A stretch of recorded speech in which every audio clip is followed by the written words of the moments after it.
malam hari ini, pertahanan, keamanan, hubungan internasional, globalisasi, geopolitik, dan politik luar negeri. Jadi sudah kita kunci ya, Betul. Anissa ya. Hanya ada 6 subtema yang kita bahas malam hari ini dan juga jika menggunakan terminologi atau istilah maka harus dijelaskan. Dan selanjutnya kami persilakan calon presiden nomor urut 1 Bapak Anies Baswedan untuk bertanya kepada calon presiden nomor urut 3 Bapak Ganjar Pranowo. Waktu Bapak 1 menit, kami persilakan Pak Anies. Terima kasih Pak Ganjar. Pertanyaan ini terkait dengan kinerja Kementerian Pertahanan. Ketika tadi kita bahas sama-sama situasi pertahanan kita, Bapak tadi membahas tentang bagaimana belanja alutsista, bagaimana rencana tentang minimum force itu bisa dicapai dan lain-lain. Bapak melakukan review itu. Nah, di sisi lain, Bapak juga waktu itu pernah memberikan penilaian atas kinerja penegakan hukum di Indonesia. Bapak beri skor 5 atas kinerja hukum di Indonesia. Pertanyaannya sekarang, terkait dengan pertahanan, berapa skor yang Bapak berikan atas kinerja Kementerian Pertahanan yang dipimpin oleh Bapak Prabowo? Silakan Pak Ganjar. Baik, masih ada waktunya Pak Anies? Cukup Pak Anies? Cukup. Baik. Baik, langsung saja kami persilakan Pak Ganjar untuk menjawab pertanyaan dari Pak Anies. Waktu Bapak 2 menit dimulai ketika berbicara, silakan. 5 juga. Saya punya datanya dan kemudian akan saya sampaikan. Maka di meja saya sudah saya siapkan data satu persatu.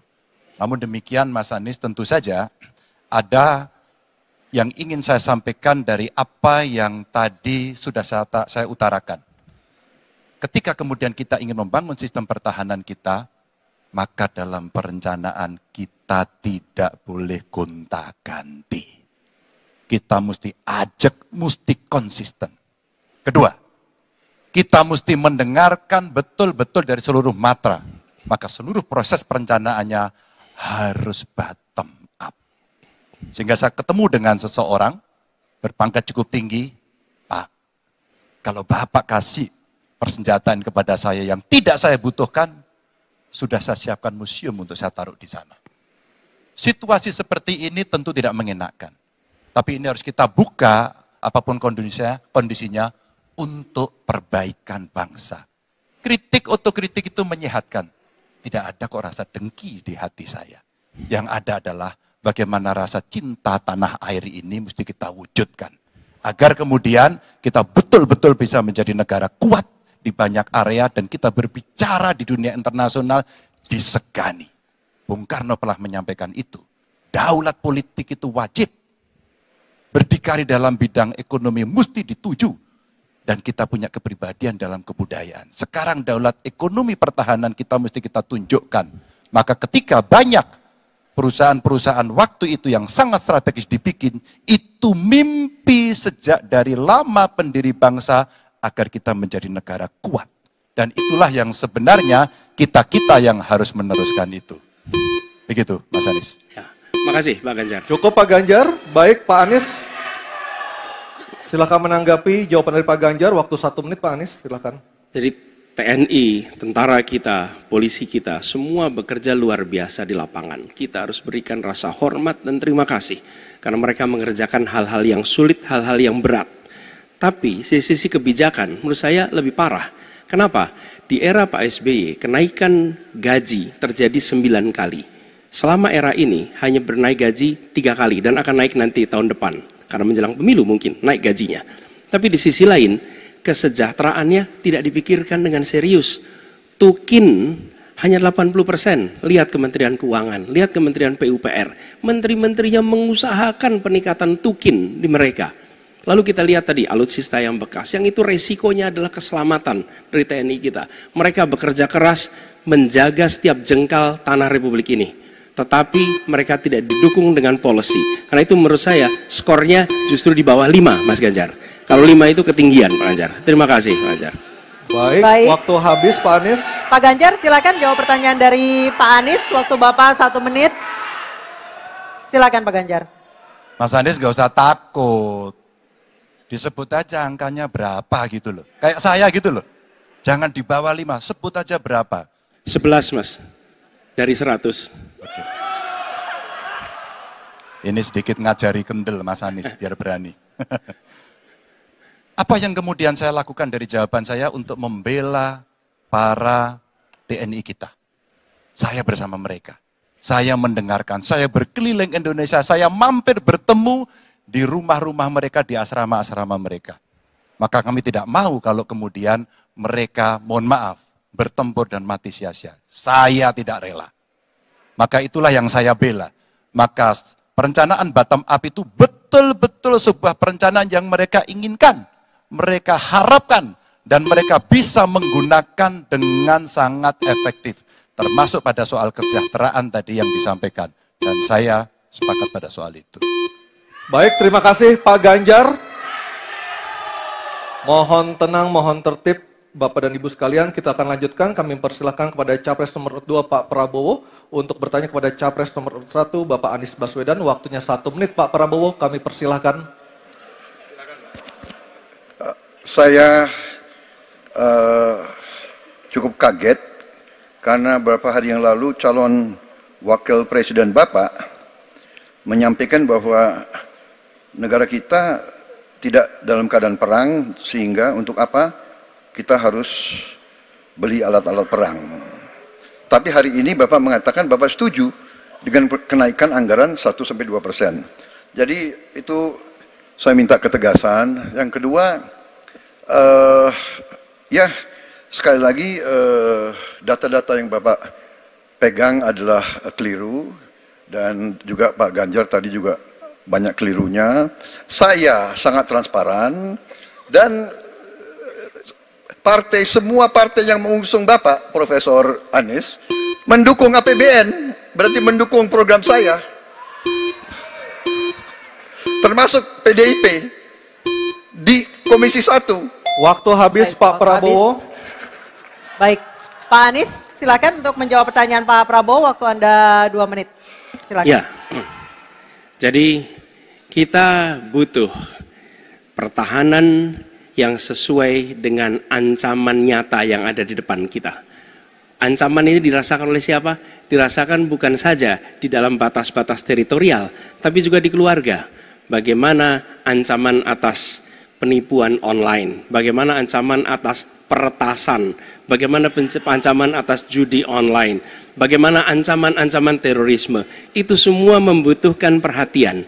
Jadi bukan memutuskan untuk belanja alutsista berdasarkan selera dan berdasarkan preferensi masa lalu, tapi justru harus mencerminkan kebutuhan masa depan. Inilah yang menurut kami penting. Ya, anggarannya perlu kita tingkatkan, tapi jangan keliru. Ancamannya juga mengalami pergeseran. Jadi itulah sebabnya mengapa kita melihat perlunya ada strategi yang baik. Supaya apa? Supaya kekuatan yang kita miliki, mereka bisa bekerja dengan optimal, tidak sia-sia. Lalu Pak Prabowo yang saya hormati, ini bukan soal pribadi, ini soal negara, ini soal policy. Penjelasannya ya di tempat ini, bukan di ruang-ruang tertutup yang tidak diketahui oleh publik. Justru kalau Bapak ketahui datanya salah, tunjukkan di tempat ini sehingga publik bisa mengetahui, bukan dalam pertemuan-pertemuan lain yang tidak jelas dari mana kita bisa menilai akurasinya. Jadi menurut hemat kami, bila ada di antara kami yang faktanya keliru, Bapak tunjukkan. Tapi kalau Bapak tidak menunjukkan, berarti memang faktanya benar. Itulah kenyataan yang ada di lapangan. Dan ini juga yang selalu kami gunakan. Kami gunakan fakta-fakta itu. Itulah sebabnya, Pak, kami melihat penting sekali untuk kita tenang, dingin, jangan emosional dalam menghadapi persoalan-persoalan kenegaraan, dalam menghadapi persoalan-persoalan pertahanan. Demikian jawaban kami. Terima kasih. Baik, terima kasih Pak Anies. Oke, tenang dulu. Tenang dulu. Mohon tenang Bapak dan Ibu. Mohon tenang supaya kita bisa mendapatkan intisari dari jawaban maupun pertanyaan dari ketiga capres kita ini. Dan kami persilakan Pak Prabowo untuk menanggapi Pak Anies dalam waktu 1 menit, Pak. Kami persilakan Pak Prabowo. Pak Anies. Saya tidak bicara tertutup, saya bicara di Dewan Perwakilan Rakyat Komisi 1, di mana semua partai yang mengusung Bapak hadir dan menyetujui yang saya ajukan. Jadi, dan juga sekarang waktunya nggak ada, jadi saya mengundang kita bicara terbuka. terbuka, silakan. Tapi saya ingatkan, Bapak cinta atau tidak dengan negara ini? Masa kita mau buka semua kekurangan kita, semua masalah kita buka di depan umum? Apakah itu pantas?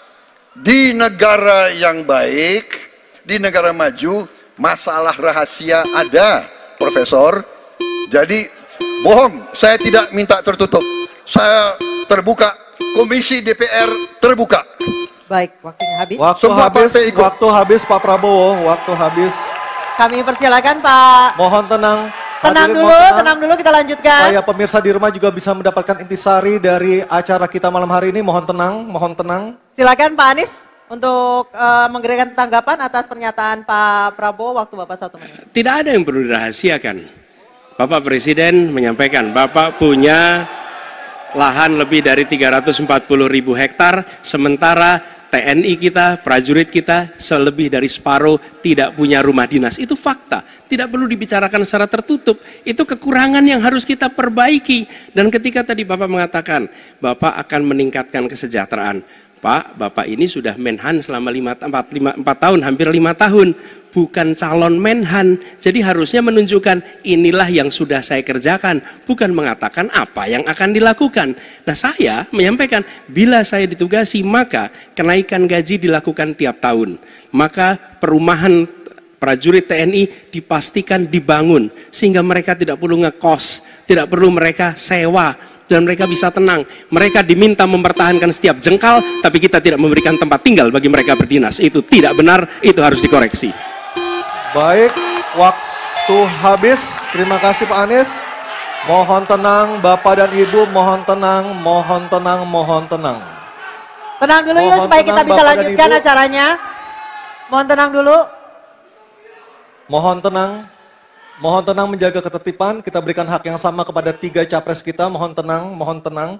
Dan kita akan memasuki sesi tanya jawab yang terakhir, yakni calon presiden nomor urut 3 Pak Ganjar Pranowo dan calon presiden nomor urut 2 Bapak Prabowo Subianto untuk saling tanya jawab dan menanggapi. Dan kami silakan Pak Ganjar untuk bertanya kepada Pak Prabowo, waktu Anda 1 menit, silakan Pak Ganjar. Terima kasih.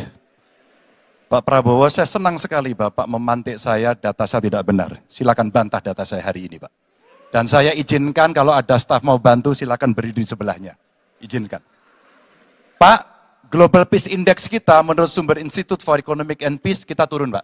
Kalau mau diklosa boleh. Silakan. Saya bawakan ini dari rumah. Mari kita bicara data yang benar. Global Militarization Index kita sumbernya Bonn International Center for Conflict Studies turun. Semua skornya ada. Kapabilitas militer kita, ini dari Law Institute Asia Power Index, turun. Proporsi anggaran pertahanan kita sumbernya IISS Military Balance Plus turun. Pak Prabowo, saya mau bertanya kepada Bapak, termasuk kemudian capaian MEF kita hanya 65,49% dari target 79%. Mengapa terjadi penurunan dan apa solusinya? Waktu habis. Pak Prabowo silakan untuk menjawab pertanyaan dari Pak Ganjar, waktu Bapak 2 menit silakan. Jadi Pak Ganjar, saya sudah buat rencana, tetapi yang menentukan termasuk Menteri Keuangan. Dan masalah yang kita hadapi, tolong ya, saya memang sudah jadi Menteri Pertahanan 4 tahun, tetapi kita diganggu oleh COVID 2 tahun, di mana terjadi refocusing. Jadi banyak yang kita ajukan tidak disetujui oleh Menteri Keuangan. Jadi sebagai seorang menteri, sebagai seorang team player, saya harus loyal. Jadi ya saya tidak banyak bicara di depan umum. Ya. Tapi data-data yang Bapak ungkapkan masalah pesawat bekas, ya. Saya ingatkan Bung Karno waktu menghadapi Irian Barat, seluruh alatnya bekas. Pak Ganjar, Bung Karno, seluruh pesawat terbang, kapal selam, cruiser, destroyer, semuanya bekas. Ya. Jadi kita juga masih pakai banyak sampai sekarang pesawat bekas. Jadi banyak data Bapak, mungkin niat Bapak baik, tapi mungkin tim Bapak, staf Bapak itu keliru memberi masukan. Ya. Jadi dalam alat perang, saya katakan, bukan baru dan bekas, tapi usianya. Usianya, kalau pesawat, flying hours. Ya. Dan tentunya kita pasti mau yang terbaik untuk prajurit kita. Ya, tapi kita harus loyal kepada yang lebih besar. COVID, ada krisis Ukraina, pangan naik, BBM naik. Waktu habis Pak Prabowo, terima kasih. Kami persilakan Pak Ganjar untuk menanggapi jawaban dari Pak Prabowo. Waktu Anda 1 menit, mohon tenang. Maaf, kali ini Bapak tidak menjawab sama sekali pertanyaan saya, Pak. Saya pengen data yang Bapak katakan salah, data pertahanan Anda ini, Anda pertahanan saya, silahkan Anda bantah di sini. Bapak tidak mampu membantah dan Bapak menjelaskan pesawat bekas. Saya tidak pernah berbicara pesawat bekas dalam pertanyaan saya. Minimal saya bertanya, tadi kalau Bapak, maaf, mendengarkan terakhir, capaian MIF kita hanya 65-49% dari target 79%, dan ini mengkhawatirkan karena akhir tahun ini sudah harus selesai. Bapak juga tidak menjawab. Jadi artinya sebenarnya apa yang Bapak jawab dari seluruh pengelolaan pertahanan yang ada di Indonesia ini? Sungguh-sungguh saya meragukan itu karena data ini kemudian Bapak tidak mampu membantah di sini. Bahkan saya sudah memberikan ruang terbuka, kalau ada staf yang bisa membantu silakan berdiri di sini. Staf saya, oh Anda mau bilang angkanya silakan naik ke sini. Akan saya tunjukkan kalau Anda mau membantu. Terima kasih. Baik, terima kasih Pak Ganjar. Oke, tenang dulu. Kami persilakan Pak Prabowo untuk tanggapan dari pernyataan Pak Ganjar. Waktu Bapak 1 menit, silakan. Ya, jadi begini, yang Bapak ungkapkan itu, saya bisa bantah, waktunya tidak cukup. Saya siap berjumpa dengan Bapak, mari kita bahas satu persatu akan saya buktikan. Saya butuh hari ini, Pak. Nggak bisa, saya tidak dikasih waktu. Jadi Anda tidak fair, Anda minta saya kasih penjelasan yang begitu rumit, tapi waktu saya terbatas. Jadi saya transparan, saudara. Dan yang saya katakan, kalau kita bicara MEF itu mulai dari berapa periode yang lalu. Ya, kalau kita mau buka-bukaan, Menteri Pertahanan sebelum saya, apakah tidak juga berpengaruh? Juga Menteri Keuangan yang banyak tidak menyetujui disbursement. Jadi mari kita diskusi dengan baik sebagai negarawan dan tidak mencari-cari hal-hal yang keliru. Waktu habis Pak Prabowo, terima kasih. Kita berikan apresiasi untuk ketiga calon presiden kita. Baik hadirin dan pemirsa, kita akan jeda terlebih dahulu dan tentunya akan kembali dengan segmen para calon presiden ini akan menyampaikan pernyataan penutup dari debat ketiga calon presiden tahun 2024. Tetap bersama kami di debat ketiga calon presiden tahun 2024.